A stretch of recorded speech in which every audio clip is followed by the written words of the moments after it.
our members who are not here right now, just to give them an additional reminder.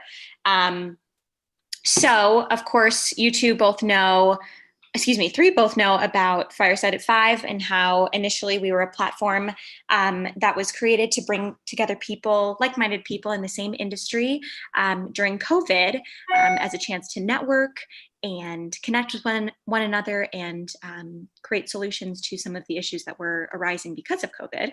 And now we're focusing more on sponsored series where our sponsors can talk about the topics that they are passionate about within their industry, and Fireside and our sponsors bring together people who want to know more about that specific industry, whether or not they are in that industry. So this is, of course, what Great Escape Media has done. So today we are going to focus on the importance of authenticity and mutual trust between brand and buyer. So without further ado, Ms. Brenna. Awesome. Thanks for the intro. So this is a topic that was lightly brought up on the first chat that I did about the Instagram story. And basically what I'm going to do today is go a little bit deeper into that on kind of a multi-channel way. So I'm going to start off by just sharing a little bit of an anecdote of how I've implemented a brand story practice into one of my clients, so that you guys can see kind of the cadence of how this transformed this brand. So I'm going to actually share my screen so you can see. The brand itself is called Desert Dreamer. And just to give you guys a little bit of background, Desert Dreamer is a women's t-shirt and apparel brand that originated specifically for retail for stores like PacSun and Urban Outfitters. And basically what they did is transform that to be able to bring it to an e-commerce environment, to sell to customers direct to consumer, which is a really important thing to do in this day and age, is to not just be in retail. So I was brought on at that initial pinpoint of this brand that already had been selling in stores. They knew what styles did well, to then transform that to an online presence. What they didn't have by selling through these big box retail stores was any sort of story that a customer could connect with besides just the visual of the graphics on these t-shirts. So let me share my screen to introduce you to Desert Dreamer. A lot of you might not connect with this because it is a women's t-shirt brand, very kind of LA style brand. That's where they're based out of. And basically what we struggled with at the beginning and what kind of struggled to get the point across to them was that they needed to tell a story in order to gain a new customer online. They basically just had a page up of t-shirts and that was it. And their ads were not transacting well. You can't just throw up a picture of a girl in a t-shirt that says Mother Earth with no context to it, and basically hope that someone purchases something. So what we've really focused on with them over the past 6 months that have taken their sales from $300 a month to $60,000 a month in a course Seriously. of 6 Wow. weeks, is the transformation of this website and the addition of this about tab and the integration of switching their entire product line to recycled materials and not being afraid of talking about that. Wow. So basically what I helped them with is ran them through what I call brand exercise to be like, hey, what is important to you guys as people? What's important to you guys as a brand? And what do we need to do to tell that story to the outside world? So basically what we did is implemented this about page and then started running what's called awareness ads towards these to let people know that, hey, this is not just a t-shirt that's made out of China with a cool graphic on it. There's actually like thought that goes into these designs and actually a good cause behind them too, and they're good for the environment. So like the addition of this entire page was through that process. So existing to inspire connection and individuality, adding things like a note from their creative director, and then running some of the ads that are running specifically for them right now are introducing those types of characters. And then adding things like this, showing the factory that they use to make these t-shirts is all type of stuff that people want to see online. So full transparency. So showing that this factory is family owned and operated, and telling my client that they need to not be afraid to show this stuff if it's something that they're integrating into their brand ethos. And this is what people are shopping for now. There's brands that there's obviously fast fashion, which the factories don't look a lot like this at all, but this is a huge part of their story, is that they're creating these recycled yarns and materials and working with these family owned factories, and making that transparent to the consumer has made these things convert so much better. So that's kind of an anecdote of this entire thing. And what they've done now is made these kind of collections that go along with it. So this is a really good example of one of these collections, to take more of a cause-based speaking terms to these type of things and making it really, really forward. And this collection, most of the stuff in this collection sold out almost immediately. Nothing that they had seen in previous years when they first started. So they introduced this collection to go along with mental health awareness for Mental Health Awareness Week in May, and partnered with a company that's called To Write Love on Her Arms, which is a suicide prevention non-for-profit, to create this entire collection. Ads on the same thing for this did extremely well. The conversion rates were crazy because there was a story to what these products are. It was not just that graphic on a t-shirt coming from God knows who. So that is an example of, like I said, one of the companies that I've personally worked on. I have a couple, this is their Instagram page too, so that you guys can see it. One of the other things that I worked on with them in the story realm, which are not necessarily here, are introducing the people that work for their company. I was going to scroll down to see if I had that. So like, for instance, a creative director and what she's done specifically for the company. That's not just kind of sitting behind the computer, why she's designed some of these things. But this is basically their page, their Instagram page. And what they did is, for a whole, when COVID started, they did an entire takeover week with their employees that says, this is what my day looks like during COVID, and this is what I'm wearing. So that it's coming from the mouth of not just the brand, but these other people. Oops. And then another one of my examples, this is actually a brand that I just started talking with. It's a clean skincare brand that's really dipping into kind of the outdoor lifestyle space. So basically they started in order to create, is these two people that came from New York City. And I just learned this today and I'm sharing it because I think it's very relevant. And basically did a detox for 60 days. They worked in skincare and beauty, and basically created an entire line that was getting rid of all of the BS that was in skincare. And they do an incredible job of showing in their Instagram stories the people that work for their brand, what they're doing on a daily basis. They're showing the product in some of these.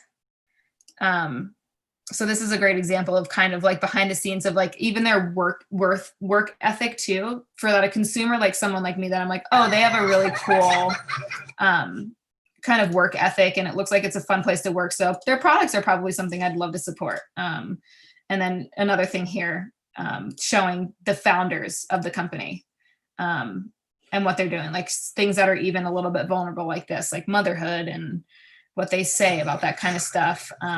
There's certain brands that I think this works really, really well for, others that it might not. Obviously in the lifestyle space, this is something that's going to work really well. And then another example that's one of my favorites too is this brand called CodePaxy. I don't know if anyone here is familiar with this in particular, but this is a brand that's basically taken their ethos and the people that and what they're doing behind the scenes very forefront, and why they've been so successful within the outdoor community is because they're showing this kind of stuff and also taking part in things like honesty and ethics and partnering. Same thing here, showing the factories and behind the scenes view, but this is showing people like how they design these products and why they should buy it, and you can play full videos, which is great. And then they have this entire sector here of kind of they're a B Corp and kind of what they do in addition to just selling clothes to do better for the world. And in the outdoor space specifically, this has become something that's so prevalent after what Patagonia has done kind of in the outdoor space, to kind of ping on for a customer that their ethos as a brand and as people that work there are important to the customer to see as well. Did you say B Corp? Yep. So do you know what a B Corp is? I do, but just remind me. I know it's kind of it's a rigorous process to apply to be a B Corp, but it's basically, and I'm going to butcher this, but it's a long process to get a B Corp certified business. So basically, I'm going to read this right off of here, but they work with fair trade and USDA organic and something that's making an environmental impact. It has to do with their corporate social responsibility. Yeah, that's so about they would have a whole policy behind their B Corp certification. And like if somebody has on their website that they're B Corp certified, you should always ask them, could I get a copy of your CSR? Yeah. So this is something that I think a lot of shoppers, at least in certain realms of business, actually look for as a shopper to make sure that companies are doing this. But that's a good point too, to make sure that it's actually legit, because people can slap this logo on anywhere. But companies like this, I know for a fact that they went through this process because I've heard about how rigorous it was. But yes, if you don't trust the company, I would definitely ask for that. Yeah, I just noticed how some brands, even on Instagram, they just stick that on there. We're a B Corp. Like, that's not how it works. You have to actually like put months of work into this. It's like you actually have to prove that. Yeah, exactly. So that's my rant. I know that there's some questions and topics in here that wanted to be answered specifically, but do you guys have any questions or talking points on what I just kind of went through? I do. So back to that first one, the shirts. Tell me about when you engaged, how you positioned it, how it went from $300 online sales to 60,000. I mean, give me that journey, and how were you unable to unlock that value, right? Yeah. So it took me that's impressive. Yeah, it took me months of asking and months of them kind of gathering those assets and actually like trusting that was the right thing to do. So kind of the nail in the coffin there for them with me. I was like a broken record for months, and they know that I was, and they used to laugh about it. But now they're like, oh, I'm glad that we actually listened to this, because it's a huge difference. Right. Because you turned them into an incredibly profitable business. Yeah, exactly. So, and then there's obviously other portions of that helped out as well. It's like partnerships and then actually converting them over to this recycled materials brand, which that was an idea that came from them, but it was like showing them how important that was to actually do and flip the switch. Was important too. So kind of the nail in the coffin is when I re-ran them through what's called a brand exercise from my side, which I do a lot of the time when I'm onboarding clients or even with people who are struggling to kind of find their voice. This is a thing that a lot of people in my realm will do, and even people will do when they're jumping into like a specific project, like a film or a logo. It's basically trying to identify like the pillars of the brand that are the most important to A, the people that work there, and B, the brand itself. So like, how do you take on a voice for this brand and make it something that is impactful? It's an exercise that I run through and basically talk through with these brands and fill the entire thing out to say, hey, this is who we are. This is our non-negotiables. This is who we not are. These are our competitors, stuff like that. And then take all that stuff and turn it into a formatted formal brand guidelines that you would run everything on your brand, from the people you hire to the things that you post on Instagram to the photos that you take to everything. Like if it's not hitting those brand guidelines, then it should not be done at all. So that's kind of like what I ran through them for probably a third or fourth time to be like, hey, is this truly like what you're trying to do? Because it's not what we're doing now. And if it's not, then there's no reason to even be selling this stuff. That's just because there's so much BS on the internet these days that in order to have a meaningful customer that's going to return, you have to have something for them to grasp on to and tell to their friends. That's what people want, is a product that they're able to talk to their friends about. And how long have you been working with them? 2.5 years. So they knew you for that period of time, and you've been in different places with their brand, right? Yeah, I've been in there from kind of like the inception of let's take this from retail to e-commerce. And from day one, I've been like, why are these just t-shirts on a website? People think that these are coming from China. And that was a lot of that came through of them just wanting to put money into ads right away and then not converting. And they're like, why are these not converting? I'm like, because it is just, people do not trust your website. They're coming to your website and saying, hey, they have no idea where the shirts are coming from. And if you're going to purchase from a new brand, most of the time, at least with how our culture works on Instagram, especially for a t-shirt brand, you have to have a little bit more of an in-depth conversation with them. Yeah. What are the most important? So I get the authenticity, I get the kind of the holistic story. What are, if you were to kind of put a foundational piece together, like you want X percentage of this, Y percentage of that, Z percentage of that. I mean, how would you structure it? I mean, is there a formula to it? Can you repeat that one more time? I just want to make sure I'm understanding. Yeah. So like it's 20% authenticity. It's 40% of where it's being sourced from in this example. It's, another 20% of telling the story of the Guatemalan family that's a part. I mean, is there elements that you're pulling on in the whole piece that Marketing equation. Yeah, thank you, Sheree. Yeah, Thanks for helping me here. I was digging a hole in the basement. So I think I've said this on multiple of our other chats, but it's very brand and like company dependent to try and figure that out. The other thing that I do on my side, like that I did with Desert Dreamer for a little bit kind of leading up to this, is testing paid ads. It's a great space. And I think Chris and I kind of mentioned this on the last call that we were at.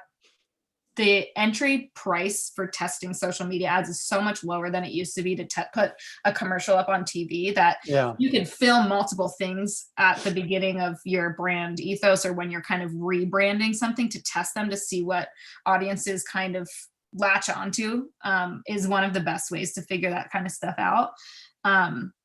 So I think it's a matter of like, if you have 3 really like strong stories that you're working off of, test all of them for a small amount of money and see what people are reacting to on the deepest level. It's one of the best ways to figure that out, I think, is through that. But also running through those brand exercises, I think, will tell you a lot of like what internally and like with your internal team you guys are latching onto as well. So like, say you have a story, for example, of like factory story is pretty strong, your creative director is really strong, like their story about how they design certain things, and then maybe your non-for-profit partner is really strong. So like maybe it's testing those 3 ideas or running through a brand exercise to see like which of those is going to be most important from like a brand ethos standpoint. I think there are brands that work really well with having all 3 of those too, but one might kind of outshine the other, like you said, where there's like 40% of something, 60% of another. Like I think it's important to check a lot of those boxes, but use the testing period of things to kind of figure out what your customers are grasping onto the most. And that might change over time too. Yeah. With current events, like right now is a really good example of like seeing what brands are doing to react to the current economic climate and what's going on in the world. It's a really great way to see like there's people that are dropping off like flies on certain accounts that they follow because they're not talking about certain things or they don't agree with it, or like there's that kind of stuff is always going to change with time just because of what's happening in the world too. So, but it's really good to have a standpoint on those things before it happens versus trying to figure it out on the fly. And at the end of the day, what you're doing is building a relationship. So it's, it's like, do you want to sell a t-shirt or do you want to sell them t-shirts shirts forever, that kind of thing, because they come to you because you have a conscience about the way you do business. You're careful about your B2B relationships, that those people are conscious about that, and you have an authentic story that resonates with me. That's how Exactly. you want to build that loyalty like that. Yeah, and I love that point, Sharice. I think that's definitely like hitting it home to hear that. And I think the other thing to add on to that too is that if you have that story, it's something that people they're wearing the shirt and they're like, they can tell their friends if they ask about it, oh, this is a t-shirt from so-and-so company and it's recycled materials. Like they have that story to tell so that their friends like, oh, that's cool, I should check them out. So like you're educating the customer to then be able to tell your story for you. Mm-hmm. Which is the best version, one of the best versions of marketing I think there is. Right, word of mouth or endorsement, right? Yeah. Edna typed something, or she's in the process. So she said to me, how do you preserve trust and authenticity without boring your audience with the same content over and over? She said, I get the being different, but how do you preserve it? Yeah, that's a really good question. I think it's just making sure you're staying on top of current times is one of them for sure. Making sure what you're doing is relevant to the world outside of you. That's one of the most important things to kind of keep an eye on, is to make sure that you're timely and relevant versus having a story that's old or that doesn't align with current times. Will end up hurting you. I think that's one of my suggestions for that. Have to think a little bit harder on the other ones. Like the marketing mix too, because when you're trying to build a relationship with your audience, and you want your brand to be authentic at all times with them, you have to, I always say, include some behind the scenes content, because they want to know that you're human behind your brand, that some values that you say you have, you actually have. So if you're doing that consistently and telling your story in different ways, while you're showing different sides of your humanness, I think people won't get bored. Yeah. Mm-hmm. And I think that's one of the discussion points I actually put in this document is how do you humanize your brand? Right. And that's kind of like what we've been talking about here, just haven't put a word to it yet, but to show behind the scenes view of things is basically showing that there's humans behind this brand and it's not just getting churned out by a box that's getting picked up and shipped to you. Like there's actual people there. And this also, another way you can show this is by having really good customer service too, versus just having like a bot that's like there. Like I think if you have the bandwidth to have a real person that you can talk to on a customer service level. So one of the examples here, that's one of my favorites, is backcountry.com has their Gearhead program. And basically what you can do is you're actually talking to a real human. You can see their picture. A lot of people don't think it's real for some reason, but once you get a little bit deeper inside of it, you can tell, because you're talking to her because you're like, I'm looking for a mountain bike. And they're like, what are you using it for? That's not something a robot could ever do. Is tell you what type of mountain bike you need for a living. Yet, not yet, at least. So that's a good example of how a website like backcountry.com that is strictly e-commerce has humanized, one of the ways at least that they've humanized their company to be able to connect with an audience. So customer service is another thing to add to that, in addition to showing that there's a behind the scenes view of like the people that work there or that work with the brand. Does it have to be like immediate customer service? How does it have to be available and complement the online, like real time, or what's your feeling on that?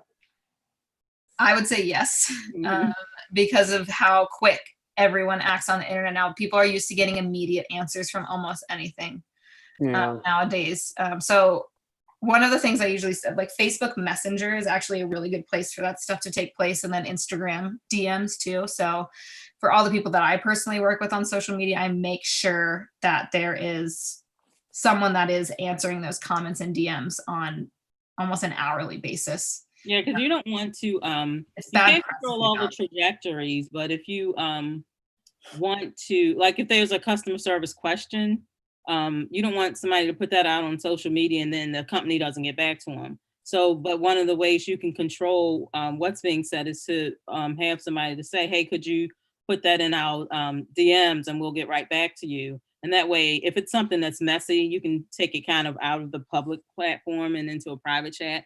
But you should definitely have some kind of way to respond pretty quickly.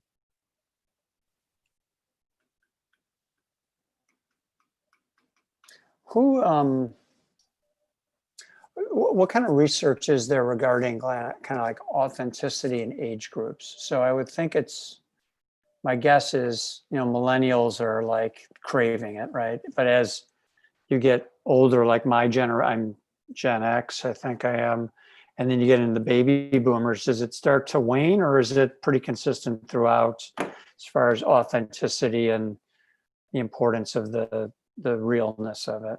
I think millennials is the biggest bucket that it's important to, for sure. I think a lot of that comes, and also that's the audience that's also on these platforms more than anyone else, like on social media specifically, is this millennial ideal. Like when I tell my dad about certain things, I think he's just like, meh, I just need something that is gonna clean my grill or like whatever it is. Right. So I think it's different for different generations, but at the same time, like I think there are people in that Gen X pool that are affected by those types of stories too. So like if I were to tell my mom, on the other hand, like, hey, this t-shirt company is making stuff out of recycled and this is why it matters, that'll make her go buy from it, but I don't think it's her first priority. I don't think it's the first priority for some of these specific people. So identifying your demographic is going to be important with kind of what you figure out to do here. So like if your demographic is 45 or 50 to 65, your story is going to be a little bit different. And that's the kind of thing that we dig into in a brand exercise to figure out too, like what matters most to those people. Like, is it telling the story of something that works? So for instance, one of the clients I'm working with right now is a ice drill for ice fishing. And their audience is pretty heavily like 45 to 65-year-old men. That doesn't have a huge presence on Instagram, but the story that we're trying to tell there is that their products are tough and last a long time. So it's like transferring what is important to that specific demographic to quote unquote tell the right story. And is authenticity a global thing, or is it more predominant in certain cultures and certain, like, I mean, is it more important in the US versus whatever, Asia or something like that? That I don't know if I'm equipped to get you the answer to, because the majority of the clients that I work with are mostly US, Canada, and then Europe. So I would say like those, at least 3 sectors of the world are pretty aligned on that type of thing, but it would be hard. It's hard for me to say. I'm not totally sure what else. I can look into it. Yeah, that's okay. And Latin America or South America, I mean, is that in the same bucket, or you don't know? I'm not 100% sure. I don't want to give you the wrong information. So who in the big brands are doing it well, right? Who's having a good conversation? Like, because you're playing in, kind of niche brands, which have that ability to be niche and connect with that 1% that's going to be their customer versus, I'm picking on Nike.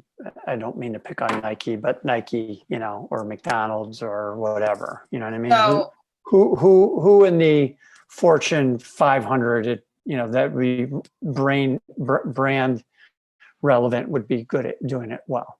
using Nike is a great example. I think that they're doing an incredible job of it. I don't remember if Chris and I showed the commercial that they put out during COVID. I don't recall it, but go ahead. So, and the other one too is Facebook, which I've been very clued into in the last week. Some of their advertising. Hold on, let me show you this one.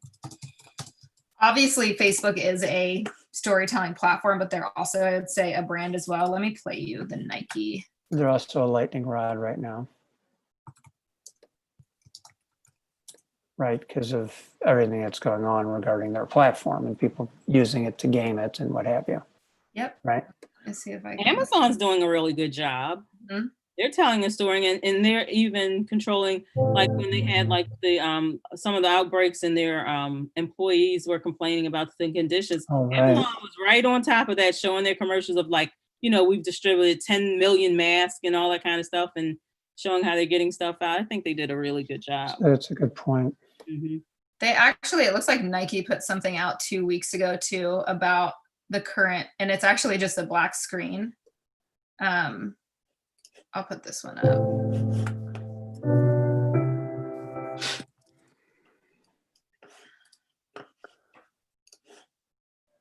And then I'll show you the COVID one after this.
So, example of a big, we're starting again. Example of a big company that they've been like on top of it. So the same thing with COVID, they came out with a commercial in a matter of like a week or two of like everyone being into quarantine. This is just going to keep playing. Let me see if I can find this. Oh man, they take this stuff down, don't they?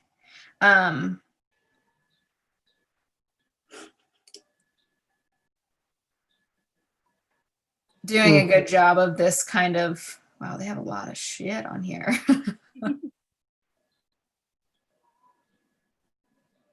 I'm trying to find that. It's a spot specifically that they put together really quickly about people working out at home and staying together. This it wouldn't have been. It's weird that they don't have it. I think it's on their Instagram account somewhere. Yeah, that's the other thing. So are people doing things, is your goal to have the same message on multiple platforms, or can you plug and play different things in different platforms? It's always my goal to have like marketing across the board for email, for Instagram, for YouTube, to make sure the marketing message is consistent across the board, website, all that kind of stuff. Okay. There's So obviously content that's going to be created specifically for stuff like Instagram that won't ever live on anywhere else. like a website. Just because But that's a quick read or a messaging quick itself should be across the board the same. Mm-hmm. And when you talked last week about the 5 second, the 10 second, the 15, the 30, the 60, the 90, I guess you're kind of dealing it across those different platforms, right?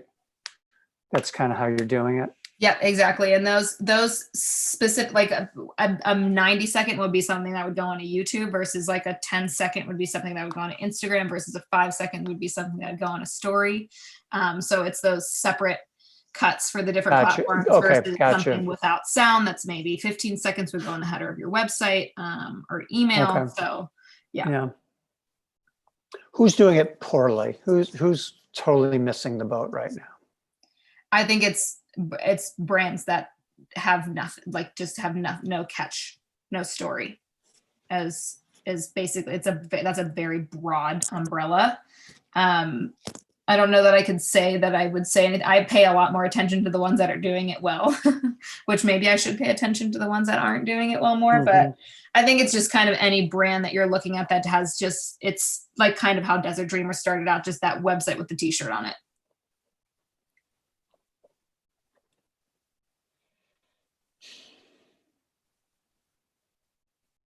And I think you're right too, Brenna. I don't pay attention to the companies that aren't doing marketing well, because at the end of the day, that's not the companies that I'm buying from. Yeah, and I mean, I think there's obviously certain products that you'll purchase on something like an Amazon where you're like, oh, I need a can opener and I just need the reviews to be good. So there's like certain instances with where that exists. I guess it depends on what you're talking about buying, but like if you're going to spend the money to do something, I know I personally do a ton of research before buying anything, and I want it to be right and be something that I'm supporting, especially right now, business that is right. So like, for instance, the other day, my boyfriend was like, let's go to Home Depot to get some stuff. I'm like, we're not going to Home Depot We're anymore. going to Lowe's. We're going to Lowe's. Yeah. So paying attention to like kind of what those companies are doing, especially right now, I think is something that's important to, I know at least my generation. I think it's educating some of the older generation to like what we need to be paying attention, like companies we do need to be supporting. This is a way deeper level conversation, but Well, but it's all in the same, right? Because everything in the old adage, everything communicates, right? So, Yep. you know, Home Depot as the example, and Lowe's and Menards. So Home Depot and Menards. You guys have Menards there? You may or may not. There was like, But they're you know, they're really not doing what's right now, and Lowe's is much more inclusive, right? And you know, and some of it's, and who knows, maybe it's just politicking, but the reality is there, you know, Home Depot has been funding stuff that's just not productive for the country. yeah. Right. And so once that story got out, you know, hopefully their leadership saying, you know, we got to do something about that, and then tell that story. But until they do that, those Yeah. of us that care about that are going to say, you know what, I have hard-earned money. I'm not going to put it there. Yeah, and I unfortunately think there's a lot of people that don't care about those type of things, but I think it's the generation, the millennial generation and some other generations that are willing to talk about it, that's going to make even this story aspect that I'm talking about now of brands even more important moving into the future. So I think now is the time to have a story and to make a stance as a brand in order to be successful. And if you don't have that, I think that moving forward, people are going to be paying more and more attention to that. Okay, so I asked it in a age range. How important is it for an age range? Let's flip it on its side. And what population of the public give a shit versus don't give a shit? Right? I mean, Depends on what part of the country you're talking about. well, but just, okay, that's true. I mean, Yeah. blue or red, I get that. But my point is, you know, we're all from pretty much the same demographic, right? We're all going to be moderate to left leaning. We're all going to be good citizens, give back. We're not going to, we don't care if you're orange, blue, red, black, white, you know, whatever, transgender. We're all kind of talking to the same population for the most part. Okay. Yeah. We're all same thinking, right? But in the broad spectrum of the US, which has a very wide band, what percentage are really kind of galvanized on, I'm going to spend my money with people that connect with me, and that message is important, versus I just need a widget, and Home Depot is is 3 blocks away versus Lowe's is 4 blocks away. I'm going to go to the orange store.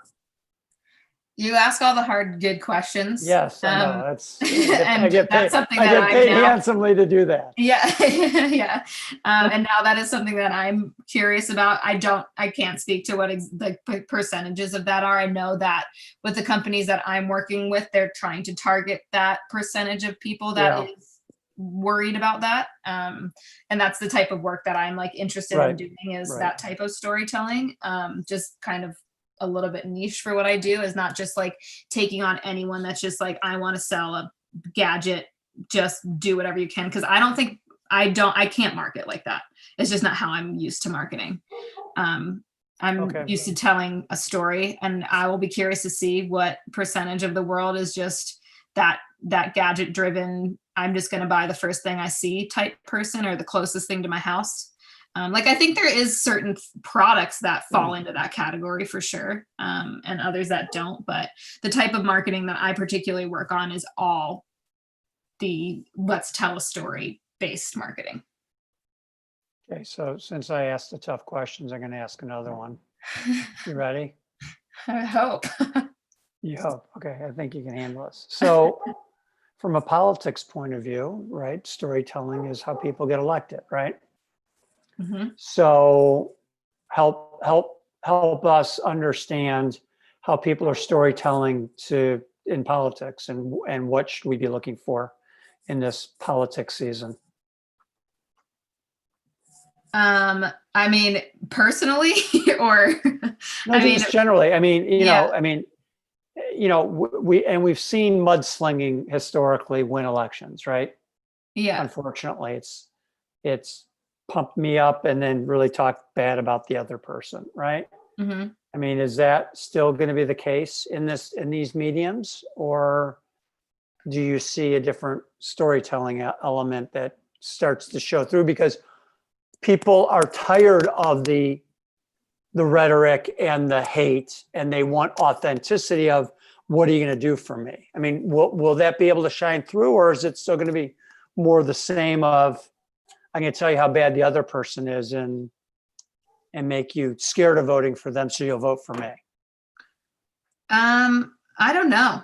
I mean, I've already seen on social media, like the bad guy, good guy type conversation stuff with the ads that are coming out from both sides. So, I mean, I don't think it's stopping at all, that type of. Now is a good time for any candidate to show how they're responding to what we in this country are going through. Like, I think if you can show that type of authentic leadership, it will resonate with people, because it's a scary time for a lot of people. There's a lot going on, a lot to deal with: health crisis, social crisis, racial crisis, and that type of thing. So if you can connect with people on those levels, I think you have a better chance.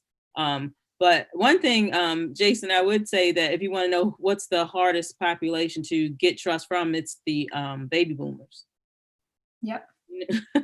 They don't trust easily, and Nothing. you have to decide how much of your resources you want to dedicate to building relationships with that population. The millennials, the reason why it's not easy to build trust, but it's not expensive to build it, is that millennials will do their own research. They won't just count you out because they don't know you.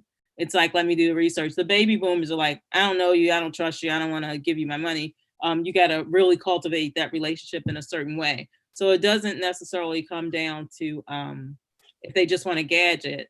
And I will tell you that Gen X, the male population, is the easiest to sell to. I know that for a fact. I'm the easiest to sell to? Yeah. That has been my experience. Now I'm in the tech sector, so they really just want what they want, and they are good decision makers. Like if a guy walks into a store, he doesn't care what store it is. He's going there to look for a can opener. If he's in that group. An older guy is going to go to the store he trusts. The baby boomer, oh, I've known Jed for 50 years. I'm going to go to his store and buy it. The millennials are like, let me look up and see who they do business with, if they're good people and that type of thing, and that's who I'm going to buy with. Reviews, all that kind of stuff. Yeah. Reviews, I think, also, like, linking back to the brand authenticity. That's all I do is when I go on Amazon, like today I just bought, I bought like a blanket basket. And obviously I don't know any companies that sell blanket baskets besides, like, the expensive ones from Crate and Barrel. But instead I went on Amazon, found something cheap, and it was all based on the reviews, and it's also based on price. I think for a lot of items or products that I buy, it's also about where they stand, not necessarily politically, but more so socially, just with everything. And it's not necessarily about, like, we're better than this company, than our competitor. There's no mudslinging. Actually, right. I find that if I find a brand that has done mudslinging towards their competitor, I find them less appealing. I'm like, why do you feel the need to bring another company down? Exactly. I tell my clients not to, I'm not trying to grab the conversation here, but I always tell my clients, nobody cares what you do. They care how what you do affects their standard of living and what they need to get done. So if you're sitting there saying, I'm the greatest, I'm like out of the conversation within, 2 seconds. Like, I could care less. I need to know how your product solves a problem for me. Yeah. And does it do it efficiently? Exactly. Is it? And I'm not going to hate you at the end of the week because it's something I found out on social media with this cancel culture we have now and that type of thing. So I think it's better to be, for brands to be very authentic and then to segment your marketing. So if you know you want to sell can openers to the baby boomer population, that's going to take some resources because you really have to build that trust. The millennials will help you out because they're going to do their own research. And Gen X is like, I just need a can opener. Yeah. We have 2 minutes. Let's say any closing remarks or any additional questions. Oh, well, Edna's got a question from YouTube. She said, you mentioned, Brenna, you worked with the t-shirt company for about 2 years. How long does it typically take to establish trust and authenticity? Which is a great question. Yeah, I mean, with ads specifically, I think it takes a while. Like, I would say 6 months to 2 years, realistically. So expect a long, slow build. Long, slow, and have the patience for it too. I tell this to people, like, I think so many business owners get like the dollar signs in their eyes when like things start working, and I'm like, slow down. Let's talk about what just happened, and let's find out a strategic way to move forward through that. So it's like, I think having the patience to test that stuff is so important versus being like, we need to make money today, right now. And if it doesn't work, so how long does it take to know if it's working or not working? I think that's the other question. For ads, I say at least to get at least a little bit of data, I say 10 days to 2 weeks to at least see something.